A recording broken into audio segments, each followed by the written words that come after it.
A Web Rádio Fraternidade apresenta Divaldo Pereira Franco, no 4º Congresso Espírita de Uberlândia, com a apresentação do tema Jesus, o caminho para a sua paz e a paz do mundo.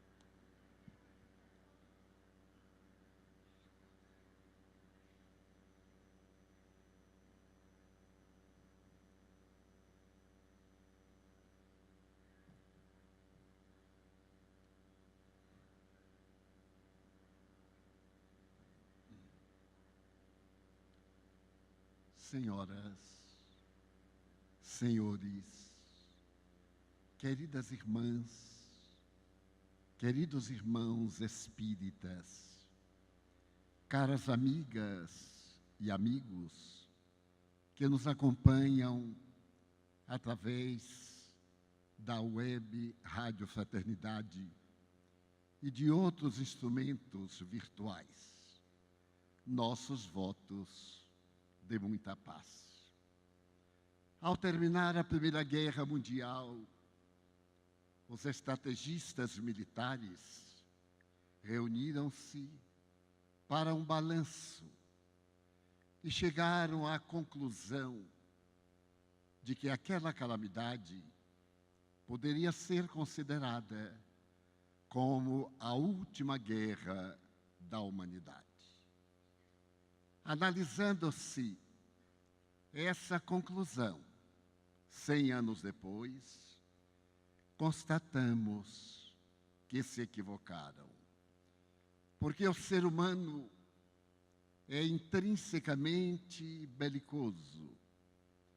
E o seu processo antropossócio-psicológico é feito através da luta.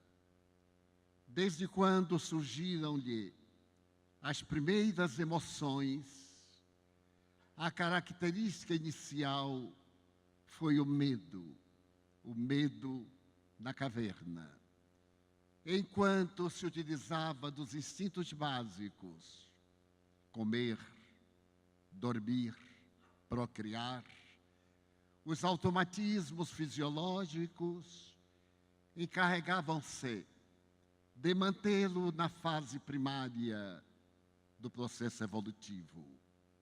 Mas, de repente, a evolução inevitável despertou-lhe a primeira emoção. E essa emoção foi denominada medo.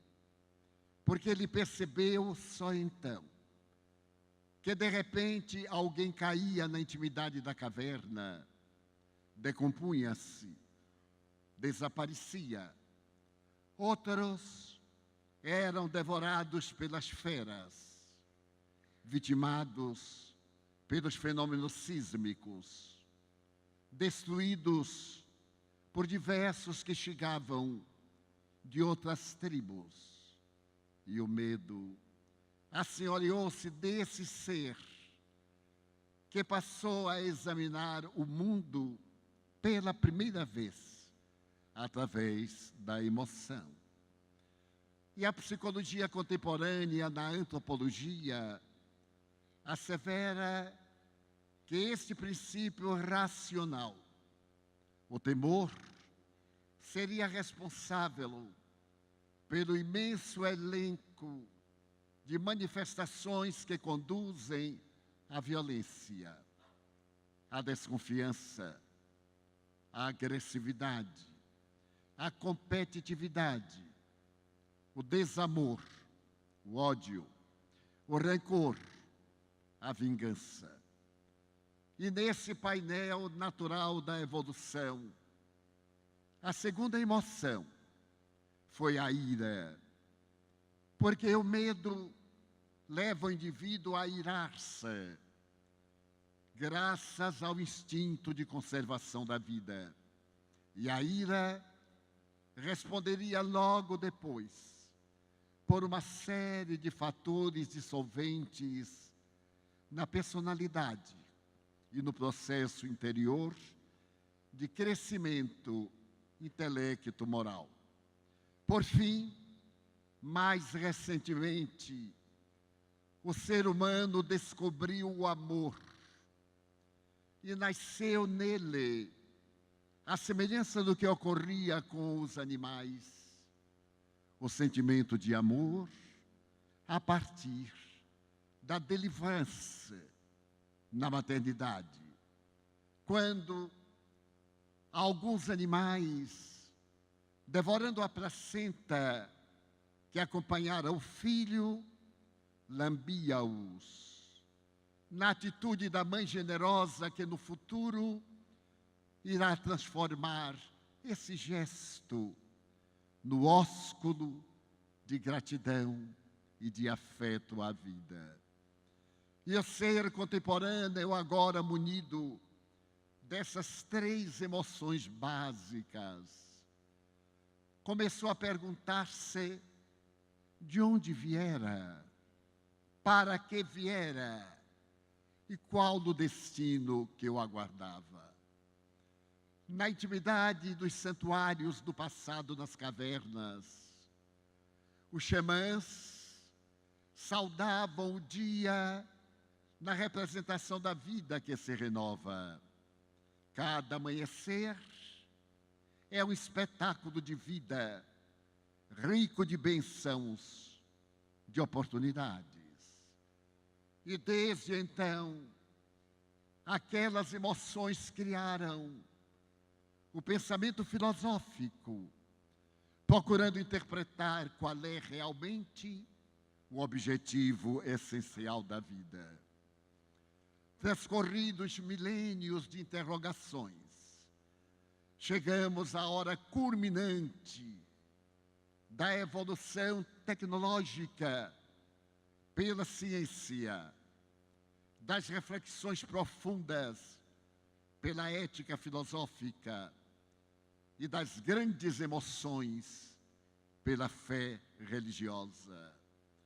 Então, esse ser da atualidade, que procurou entender a vida fora do seu planeta e que tem viajado na busca de outras galáxias, assim como o universo microscópico apresenta uma paisagem ainda muito conflitiva, aquela que leva à insatisfação, porquanto o processo de evolução tecnológica, intelectual, científica, se lhe proporcionou voar na direção das estrelas, não logrou fazê-lo buscar o Deus que dorme no seu mundo íntimo.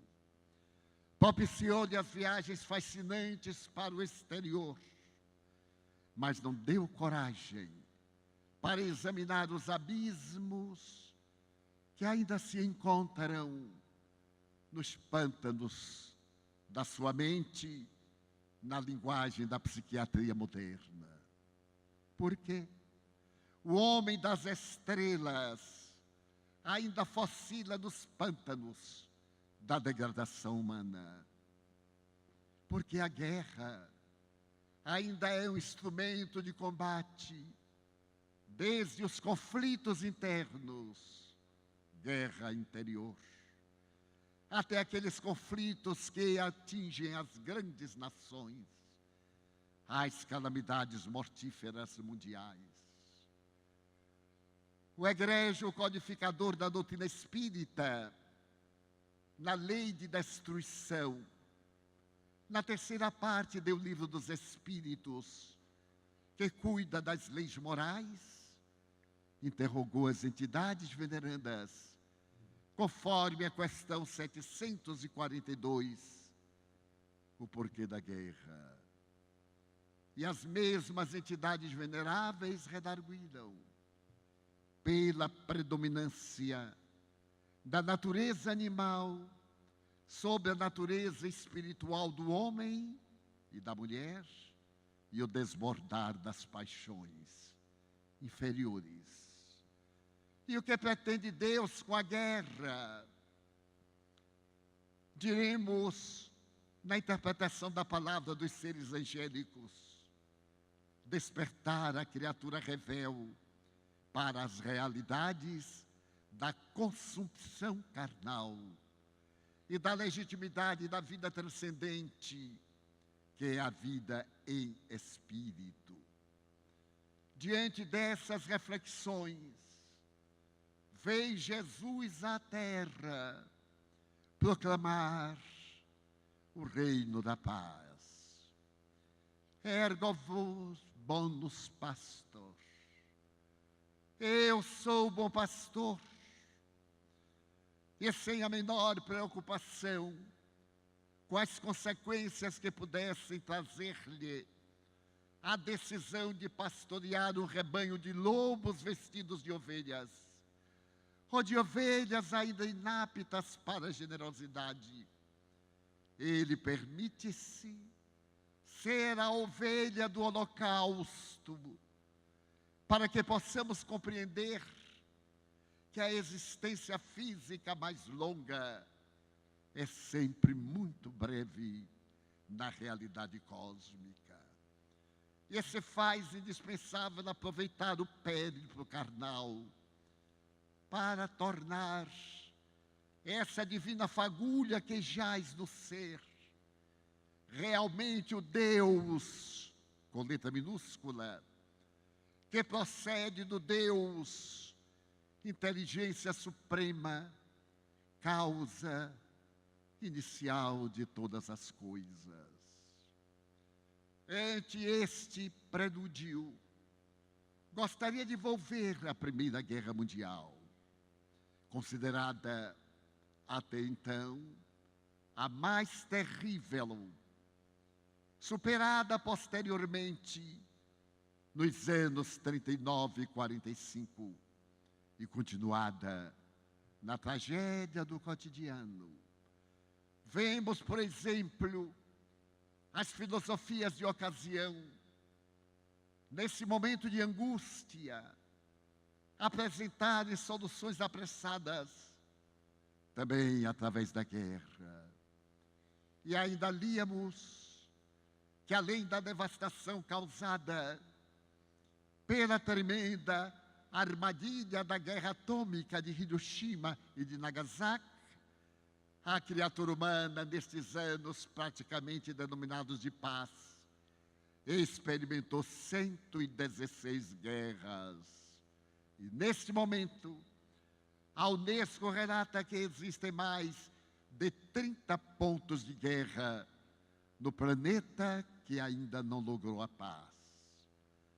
Então, lembrando-nos das calamidades da guerra, 1914, 1918, gostaria de reportar-me a uma outra que passou quase despercebida e que mereceu do Papa Francisco, há 1 ano e meio, considerações muito graves em torno do genocídio praticado pelos turcos em plena guerra entre os anos 1915 e 1916, quando um povo que se encontra num dos enclaves do seu país foi terrivelmente mutilado.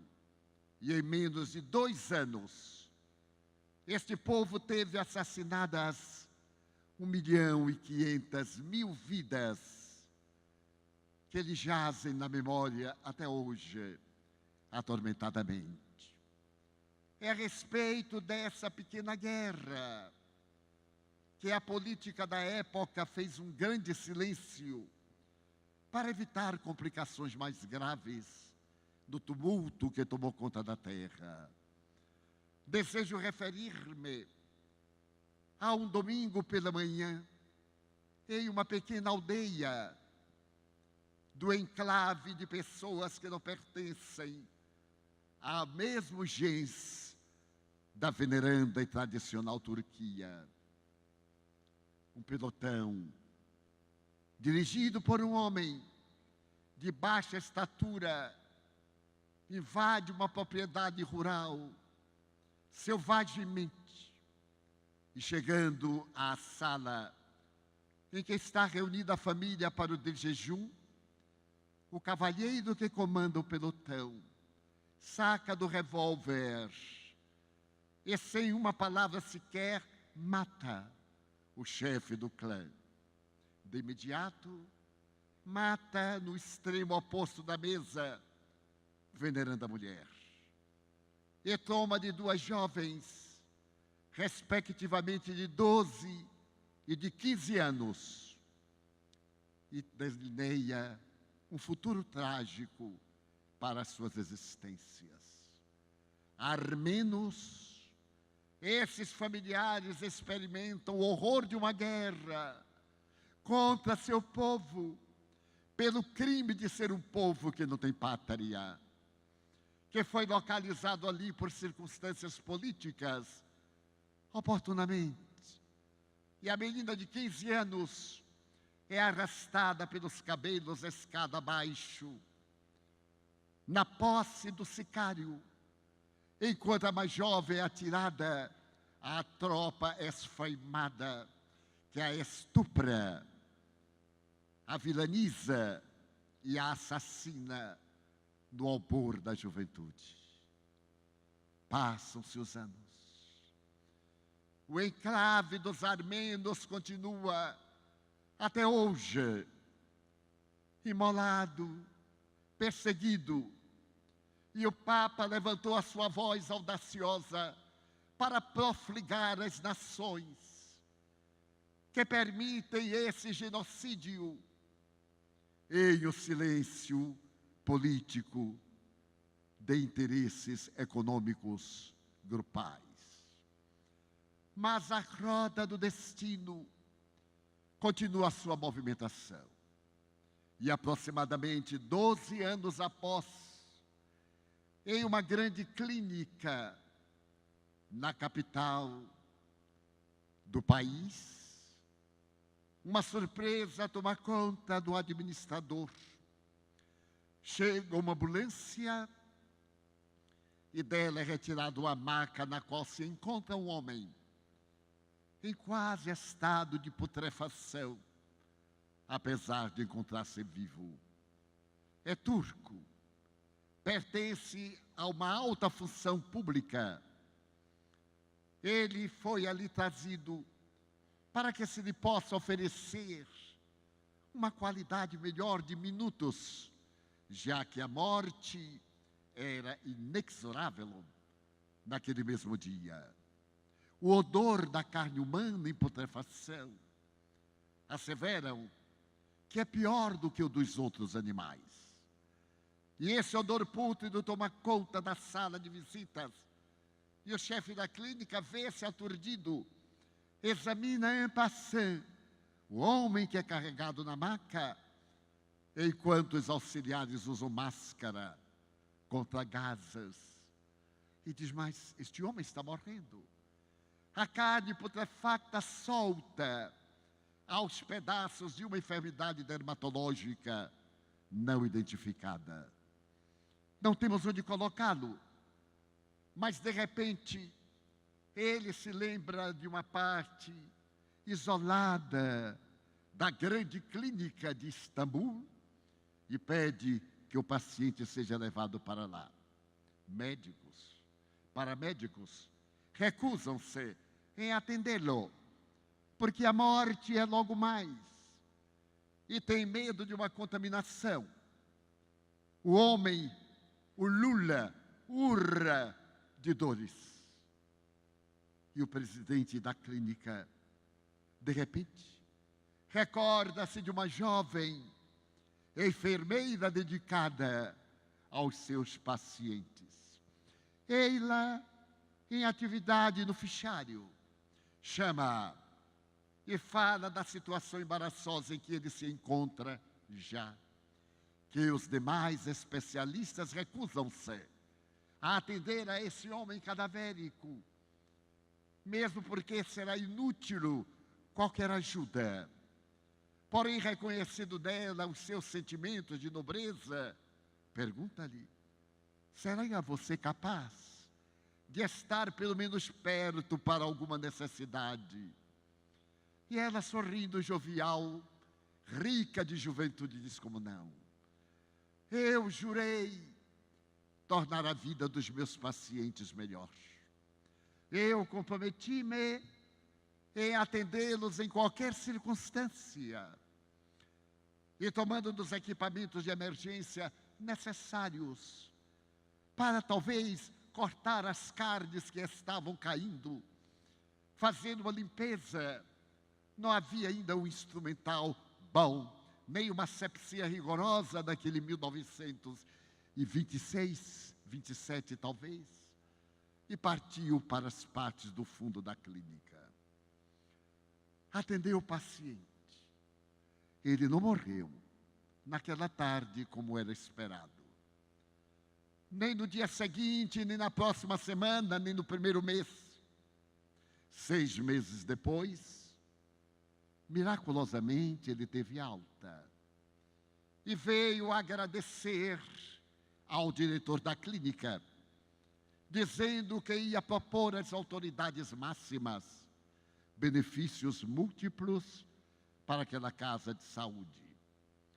E o diretor, vendo as marcas na face daquela enfermidade cujas garras cruéis deformaram-lhe o rosto, ainda com o corpo cicatrizado, porém com deformidades visíveis, mas vivo, respondeu-lhe que não era necessário agradecer-lhe, porque, confessava, não acreditava na sua reabilitação, mas pedia-lhe que agradecesse aquela jovem que durante 6 meses ficou internada ao seu lado, silenciosamente, que nenhuma filha talvez fizesse por um dos seus genitores.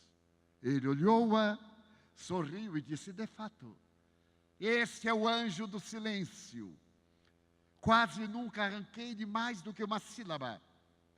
Cuidou-me, cortou-me as carnes apodrecidas, até o sangue vir a flote nas carnes ainda vivas. Envolveu-me em tecido suave, em bálsamo, e por mais que eu desejasse fazê-la sorrir, ou dialogar para diminuir as minhas angústias, ela estava sempre em silêncio e dizia repetidas vezes: cumpro com o meu dever. Eu irei dar-lhe uma grande oportunidade. Acercou-se-lhe e estendeu-lhe a mão. Senhorita, a enfermeira levantou a cabeça. Era uma cabeça audaciosa, adornada de olhos brilhantes como se fossem 2 estrelas, em um céu de turquesa, banhado por suave claridade prateada do luar. E tentou sorrir, mas não lhe estendeu a mão. Como a senhorita sabe, acabo de ter alta e gostaria de agradecer-lhe. Então, pelo menos, após 6 meses de convivência, sem uma conversação, gostaria de ouvi-la em alguma coisa. E ela, se mantendo silenciosa, respondeu: excelência, eu não tenho o que falar. Oh, noto que você não é turca. O seu acento é o acento especial.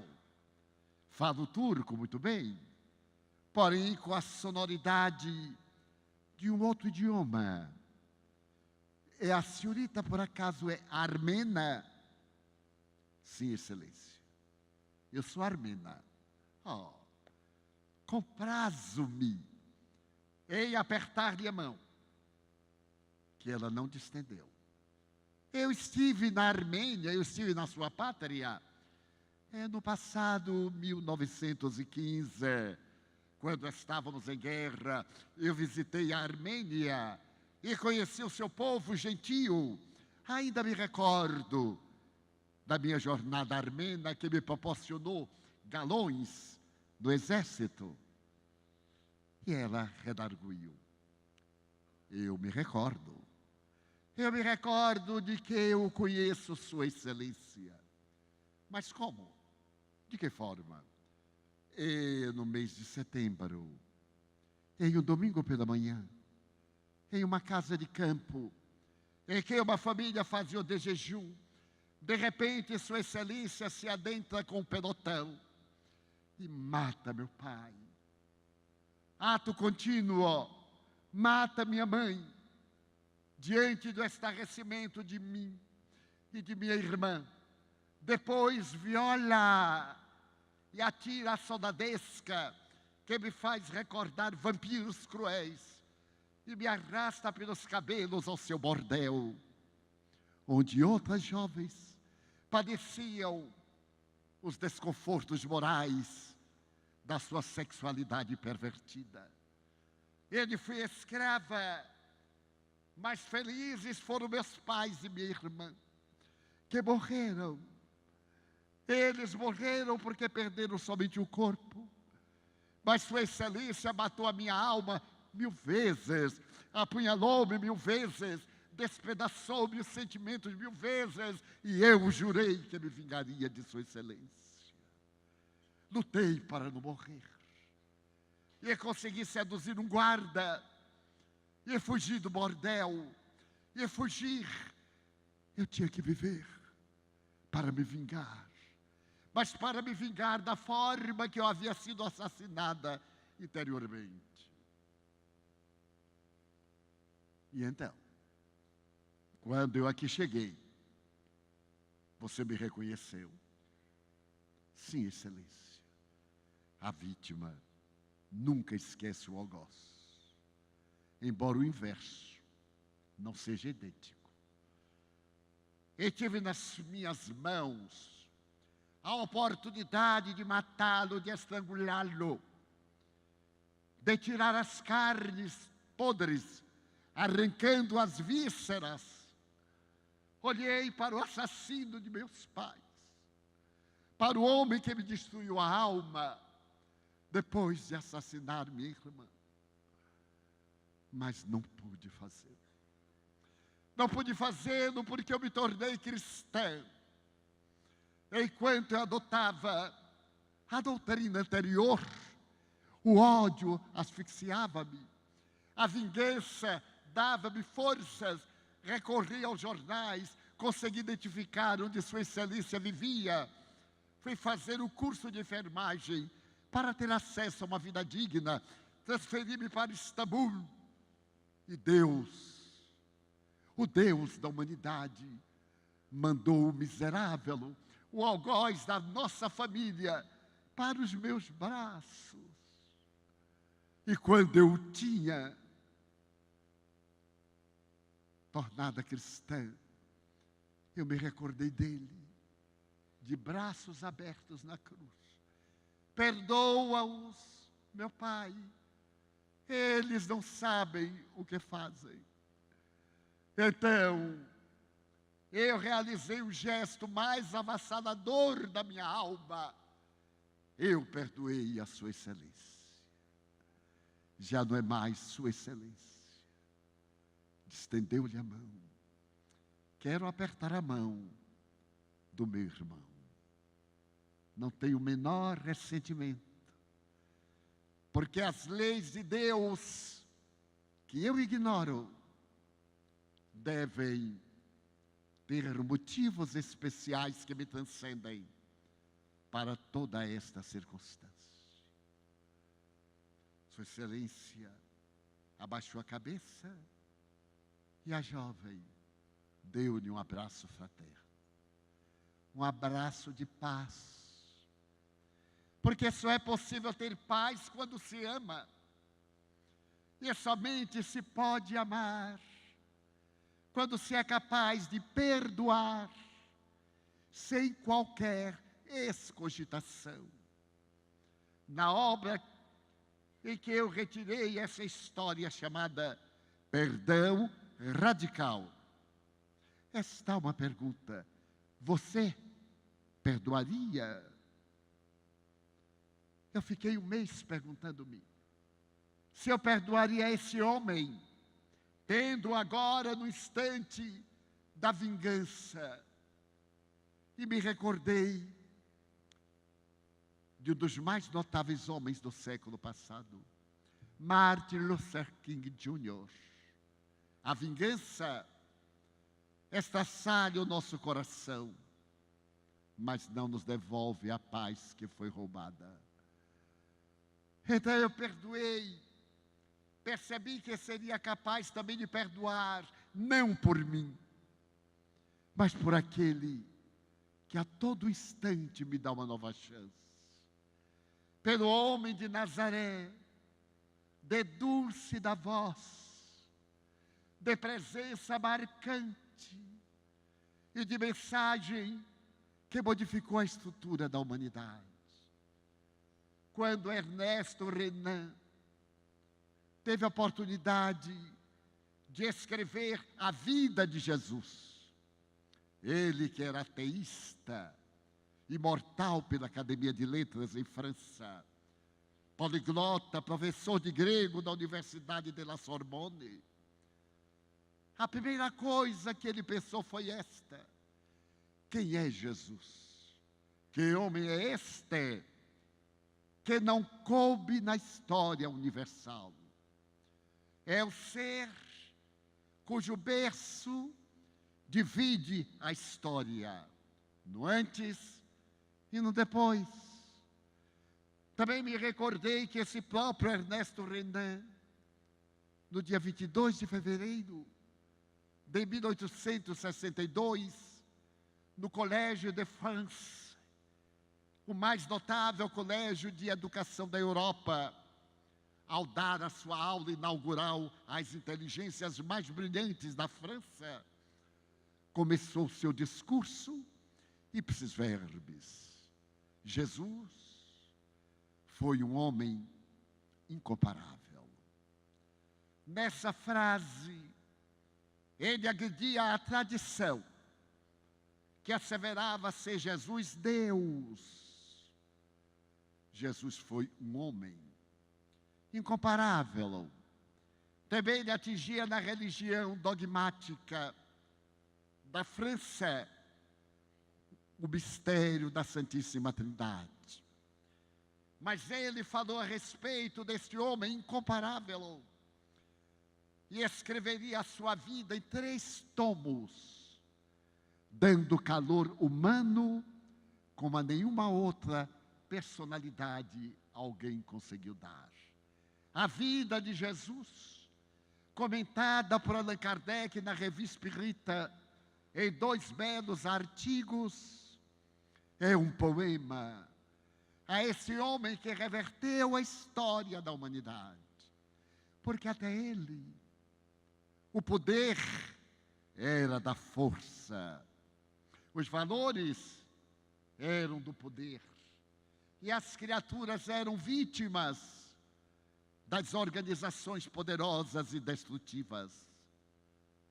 Ninguém na história universal antes dele teve a preocupação com as massas, com o povo, a gentalha, a ralé, aqueles que eram esmagados durante milênios desde os primórdios, os fracos, os frágeis, os débeis.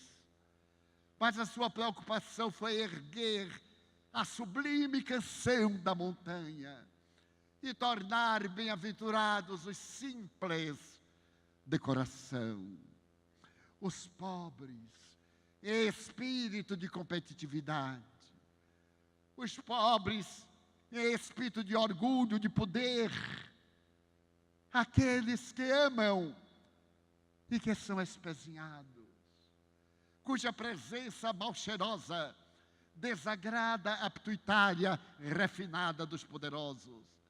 É deles o reino dos céus, porque eles têm a consciência de paz. Ainda me recordo que em Uberaba, certa feita, eu vi Chico Xavier abraçar um psicopata desdentado, mal cheiroso, em trapos, sorrir com ele, acarinhar-lhe a cabeça em feridas purulentas e perguntar com toda ternura: caminhou muito? E ele disse: muito, seu Chico, muito, para chegar na hora da reunião. E cheguei e vi a multidão que ali estava para receber bênçãos afastar-se assintosamente do homem mal cheiroso que lhes desagradava a presença. Então pude acompanhar o asco e alguns semblantes formosos que também um dia se vão decompor. Quase um reproche a Chico Xavier abraçar aquele homem imundo das estradas. E no sorriso de uma criança franca e bela, o iluminado médio dizia: que bom, você não falta nunca. E ele sorriu. E mais tarde, bem mais tarde, anos depois, eu perguntei-lhe: mas eu não tenho notado nos últimos tempos, quando é que venho, aquele nosso irmão que caminhava muito. E o Chico Xavier, tomando minha palavra: aquele das estradas longas? Eu disse: aquele, Chico. Uai, Divaldo, ele desencarnou e foi recebido por Jesus, pessoalmente por Jesus, porque ele vinha de uma história desde os primórdios de Roma, esmagando Israel naqueles dias de Herodes o Grande, e tendo alcançado uma situação brilhante, ele percebeu que por volta das cruzadas havia cometido alguns delitos graves que lhe tisnavam a alma grandiosa. Então pediu para reencarnar nas palhas da miséria, para vir na pocilga, a fim de fazer que o corpo sublimasse a alma e que o desdém dos poderosos aureolassem-no de alegria de viver. Eu sempre o abracei, porque o abraço dele me fazia bem. A sujidade era de fora, a alma era cândida. Era um homem portador de paz, recebia pedradas, perturbações de crianças e de cães, de adultos e de poderosos, e nunca revidou. Diziam que ele era psicopata, mas nós conversávamos em identidade intelectual e sorríamos daqueles que se jactam de um falso poder, de um ignoto saber. Ele tinha paz, porque estava na realização sublime de um resgate de amor no abençoado planeta terrestre, a nossa escola, na qual desenvolvemos os valores éticos para a plenitude. Então a paz que ele veio trazer é bem diferente da paz negociada em Davos, ou na sala dos espelhos em Versalhes, ou no gabinete de um dos palácios do Kremlin, porque essa é a paz aparente e mentirosa. E ele veio trazer a paz da consciência tranquila, do coração afervorado. Essa paz da consciência perfeitamente lúcida, de que estamos na Terra com a finalidade de torná-la melhor, através da nossa transformação moral para as estrelas, de fazer que o mundo seja cada vez mais rico de luzes, proporcionando-nos as bênçãos mais grandiosas a que podemos aspirar, e preparando o advento da era nova, quando deixaremos o mundo de provas e de expiações, para então desfrutarmos do glorioso mundo de regeneração que se vai acercando. Não é ele vai acontecer, está acontecendo. A grande batalha de Lúcifer contra as hostes do bem está dentro do nosso coração, está em nossa família, em nosso trabalho, nas ruas, entre as nações.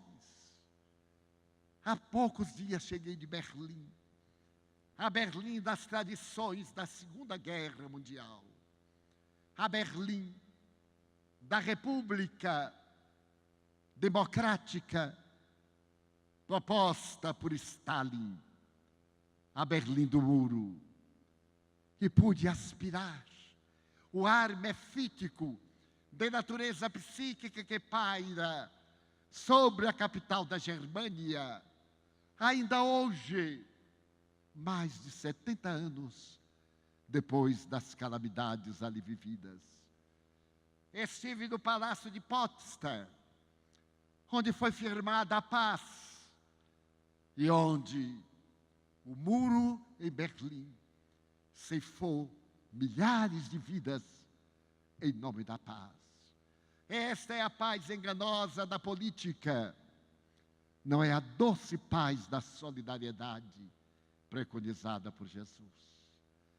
Somente Ele pode dar, porque Ele nos deu os instrumentos sublimes para lográ-la, que são os textos do seu Evangelho, as suas lições, para esculpirmos no ádito dos nossos corações, para fazer que elas penetrem em nós, tornando-nos criaturas melhores, verdadeiramente cristãos, porque o verdadeiro espírita é indubitavelmente o verdadeiro cristão, através de cuja existência faz da mediunidade, que é um exercício santo, a grande ponte entre o mundo longínquo e o mundo propínquo, na solidariedade do amor fraternal.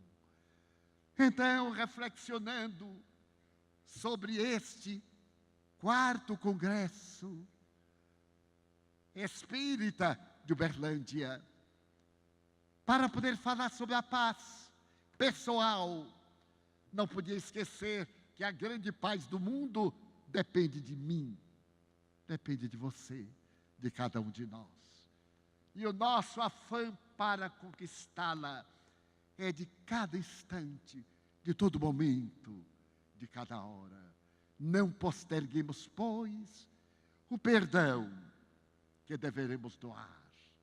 Não posterguemos o momento de ajudar, de enxugar lágrimas, suores, de abraçar a dor, esta grande mestra da nossa vida, de aceitar as injunções dolorosas, pacificamente, olhando como a criança os dias do porvir que estão chegando. Esta é a hora de nós, os espíritas, mudando a nossa atitude perante a vida, mudarmos o mundo. Não esperemos que o mundo mude, mas mudemos nós para que o mundo seja melhor. E pedir às entidades venerandas que administraram este congresso, para que fizessem da minha palavra uma ponte de ligação entre as nossas aflições e o divino bálsamo das mãos de Jesus. Eu venho, disse ele, para que tenhais vida, e vida em abundância, para que enxugadas sejam nossas lágrimas, nosso suor, e acalmadas as nossas ansiedades, porque Ele ainda é o caminho para a verdade e para a vida, e ninguém chegará a Deus senão através dele. Essa paz que é fundamental para a nossa vida, em a doutrina espírita, através da lúcida expressão do Evangelho, nós a encontramos e somos afortunados em possuí-la. Razão que nos leva a dizer: meu Deus, eu somente tenho que agradecer, que dizer-te que eu amo a vida, que para mim é bela e é consentida. Muito obrigado, Senhor, pelo que me deste, pelo que me dás. Muito obrigado pelo ar, pelo pão, pela paz. Muito obrigado pelos olhos que veem a terra em todas as flores, nos seus matizes e cores, e que permite ver o meu amor. Mas diante dos meus olhos eu detecto os cegos que não podem enxergar, e por eles eu me ponho a orar, porque eu sei que depois desta lida na outra vida, eles voltarão a enxergar.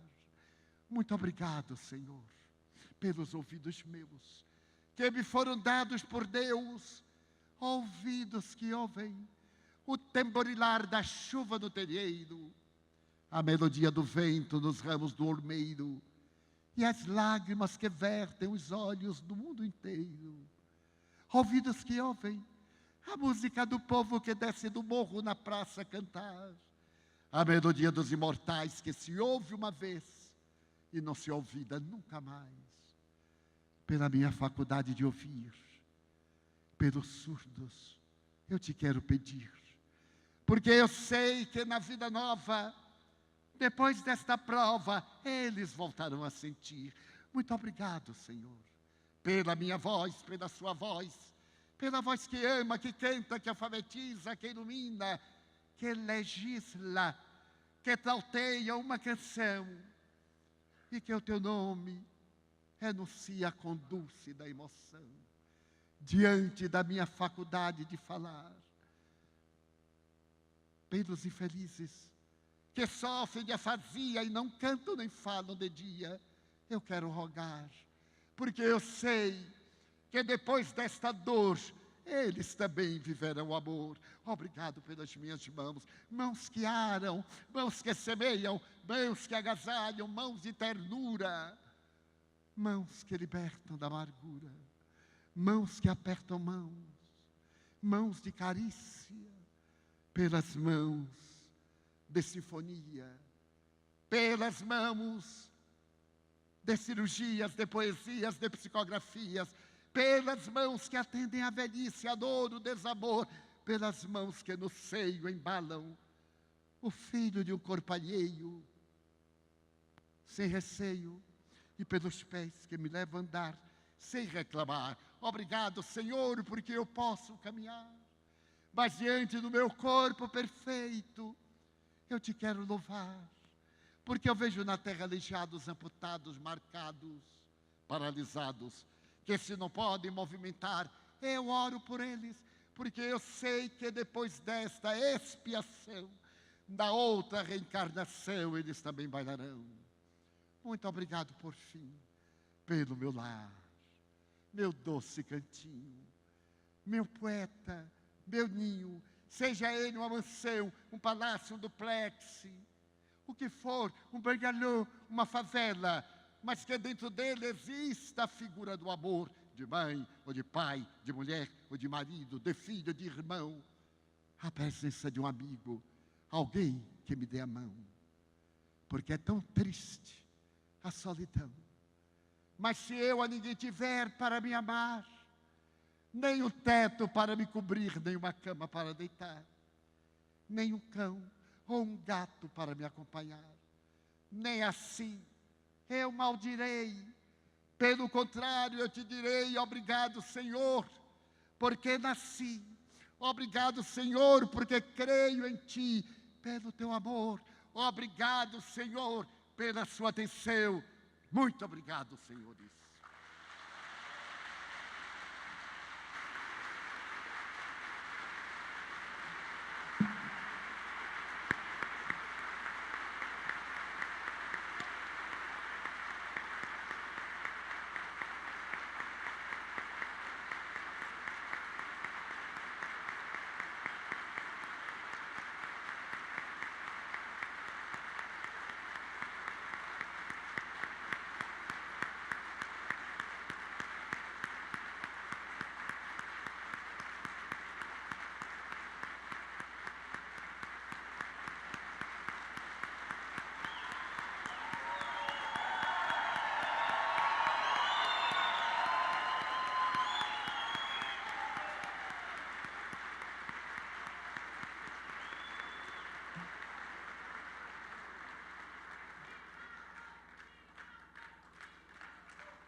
nossa eterna gratidão pela participação do amigo, tão querido irmão, Divaldo Franco, que permanecerá aqui conosco, onde fará a prece de encerramento daqui a pouquinho.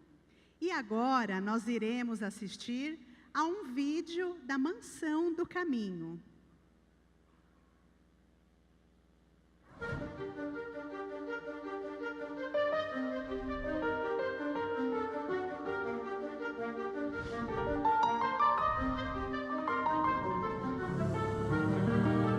No dia 4 de abril de 2016, um grupo de espíritos muito infelizes acercou-se-me e desafiadoramente me disse: iniciamos hoje uma guerra. A guerra contra a esperança. Anote a data.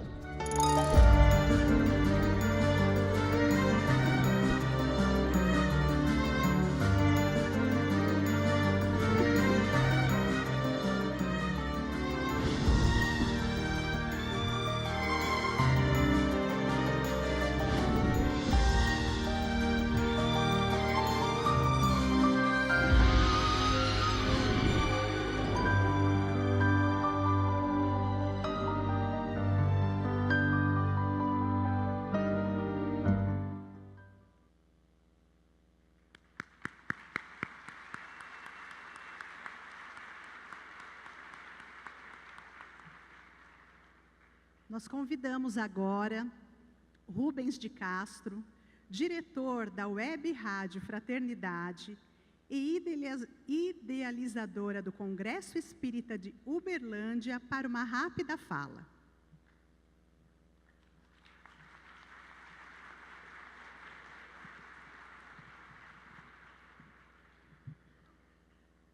Está acabando, né? Mas a nossa eterna gratidão a todas as pessoas que ajudaram a construir esse evento. A gente sabe que não é fácil fazer um evento desse porte, e nem nós esperávamos que chegaríamos a esse tamanho. Então, você que está aí do outro lado, congressista, tudo isso que você está vendo aqui só foi possível porque a sua inscrição possibilitou a gente montar essa estrutura. Então, você tem um papel fundamental. A cada uma das pessoas os voluntários, os funcionários de todas as empresas que nos auxiliaram, gratidão, porque se vocês não tivessem doado, a gente também não teria conseguido manter a harmonia nestes dias. E eu vou sintetizar a fala minha num bilhete que a gente recebeu hoje. Queridos irmãos da Web Rádio Fraternidade, vim de muito longe para conhecer este evento. Um amigo do Sul fez propaganda muito positiva que despertou meu interesse. Gostaria de agradecer, parabenizar os organizadores e todos os colaboradores que colocaram seu tijolinho de amor nesta bela obra. Em cada detalhe deste evento tem um toque de carinho, de cuidado, que não escapa aos nossos olhos. Com certeza, volto para o coração da floresta, levando muito aprendizado e a alma alimentada de muito carinho e fraternidade. Recebam um afetuoso abraço do tamanho do gigante verde de onde venho, o Amazonas. Com carinho, Sandra Moraes. Obrigado. É o nosso agradecimento.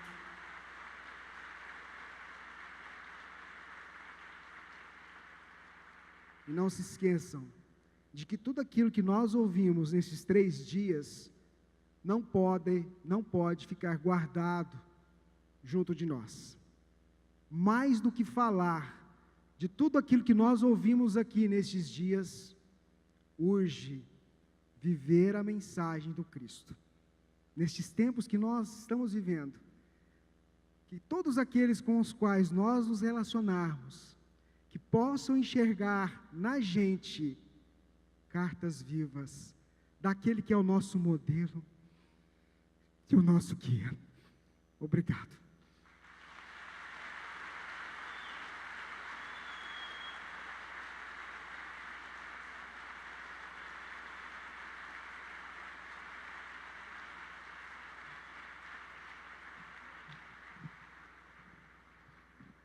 Nós convidamos o amigo Divaldo Franco para proferir algumas rápidas palavras e a prece final do evento. Pedimos que, ao final da prece, vocês permaneçam sentados, pois nós teremos uma grande surpresa a todos.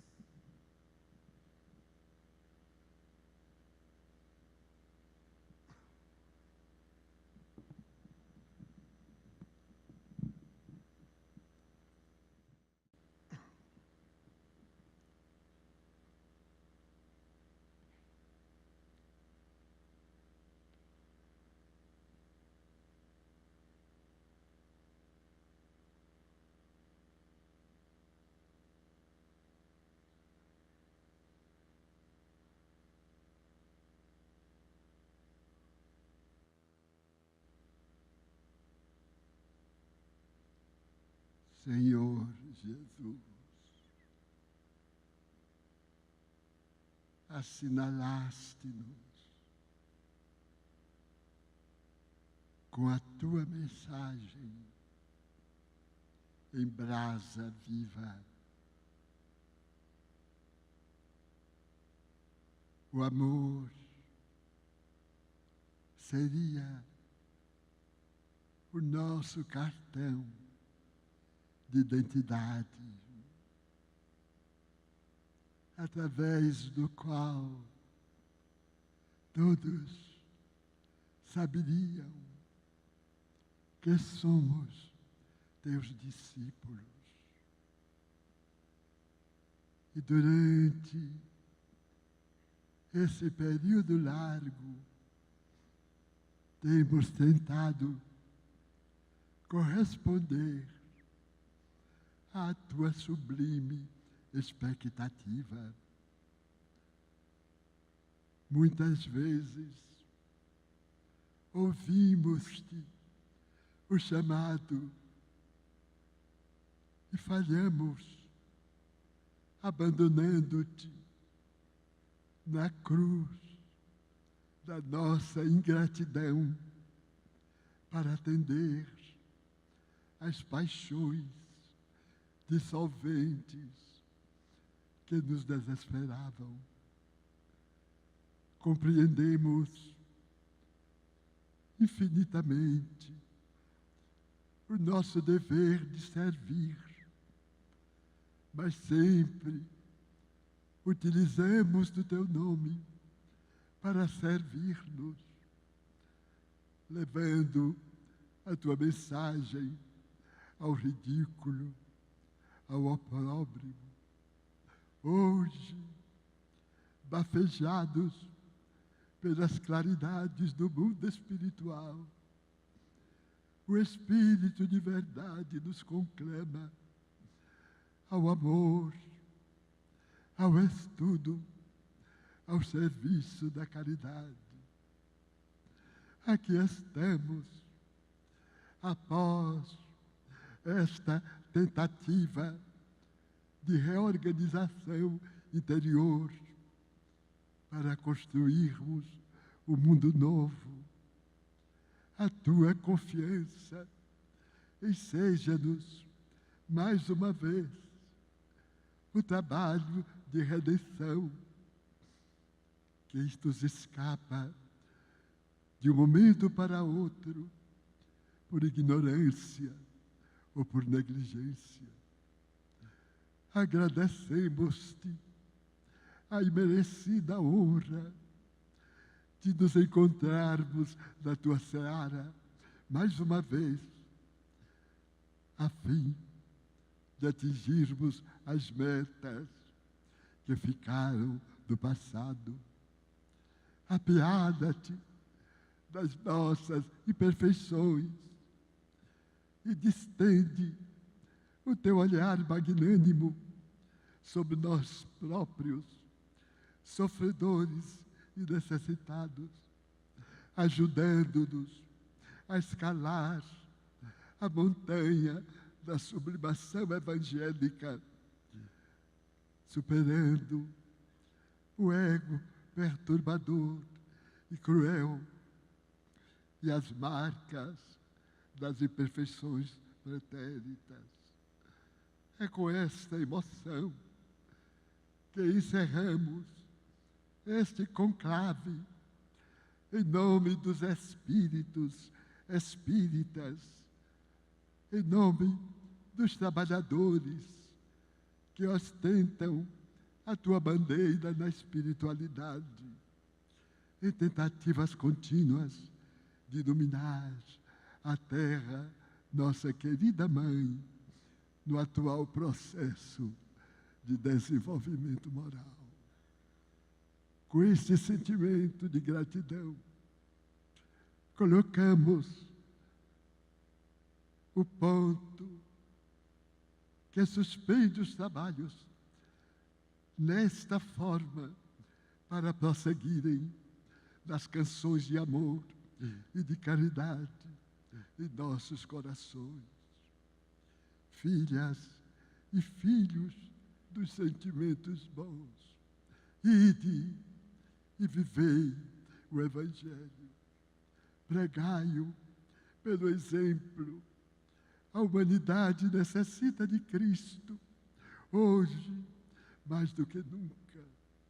Não tergiverseis, nem postergueis o vosso momento de santificação. É agora, corações queridos. Em nome, portanto, deste a quem amamos e a quem procuramos servir, abraçamos todos os servidores do bem, declarando encerrado o nosso congresso. Muita paz. Com os votos de carinho, o servidor humílimo e paternal, Bezerra de Menezes.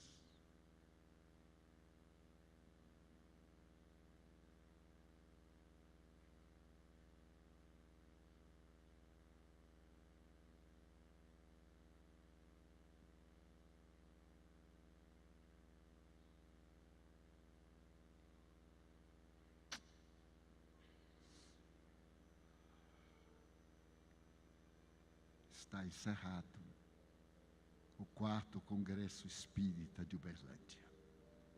Muita paz.